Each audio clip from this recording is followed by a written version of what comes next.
امام الائمہ سراج الامہ امام اعظم ابو حنیفہ رضی اللہ تعالی عنہ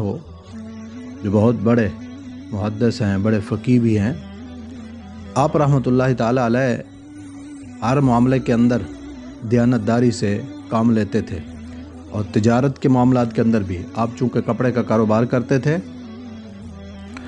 اور حضرت حفص بن عبد الرحمن یہ ان کے تجارتی شراکت دار تھے، ان کے ہاتھ آپ بھیجتے تھے سامان، اور وہ جا کر بازار کے اندر بیچ کر آتے تھے۔ تو ایک دفعہ آپ نے کپڑا حضرت حفص بن عبد الرحمن کے پاس بھیجا کہ جاؤ اس کو بیچ کر آؤ، اور ساتھ یہ بتایا کہ فلاں کپڑے کے اندر عیب ہے، جب بیچنے لگو تو خریدار کو یہ بتانا ہے کہ اس کے اندر عیب ہے۔ تو صاحب ذرا عیب دار چیز جو ہوتی ہے اس کی قیمت کم ہوتی ہے۔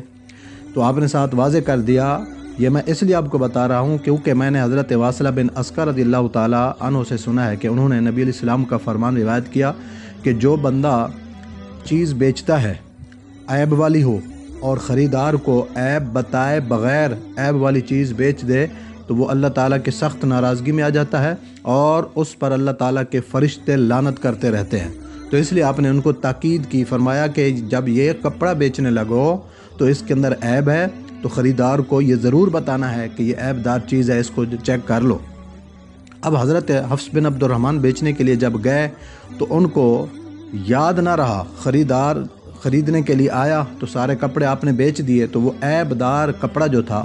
اس کا بتانا وہ آپ کو یاد نہ رہا، آپ نے وہ سارے کے سارے بیچ دیے۔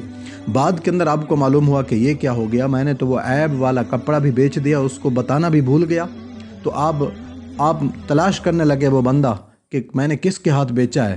آپ چلتے پھرتے ادھر ادھر دیکھتے رہے، معلوم نہیں ہو سکا۔ واپس پلٹے امام اعظم ابو حنیفہ رحمۃ اللہ تعالی علیہ کے پاس، تو آپ نے آ کر ان کو بتایا، آج ہماری تباہی اور بربادی بھی دیکھی ہے کہ آج یہ کام ہمارے جیسا کوئی کرتا یا ہمارا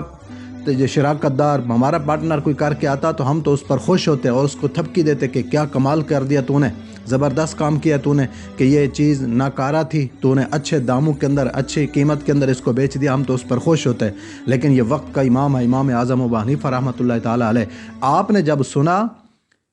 کہ یہ چیز عیب دار تھی اور عیب بتائے بغیر فروخت کر کے آ گیا، بیچ کے آ گیا ہے، تو آپ نے اسی وقت فرمایا یہ سودا چونکہ شریعت کے مطابق نہیں ہوا ہے، تو اب آپ نے کیا کیا، وہ پیسے اپنی جیب میں نہیں رکھے، اپنے خرچ کے اندر اپنے استعمال کے اندر نہیں رکھے، بلکہ فرمایا چونکہ یہ سودا شریعت کے مطابق نہیں ہے، لہٰذا وہ سارے کے سارے پیسے آپ نے صدقہ کر دیے ہیں۔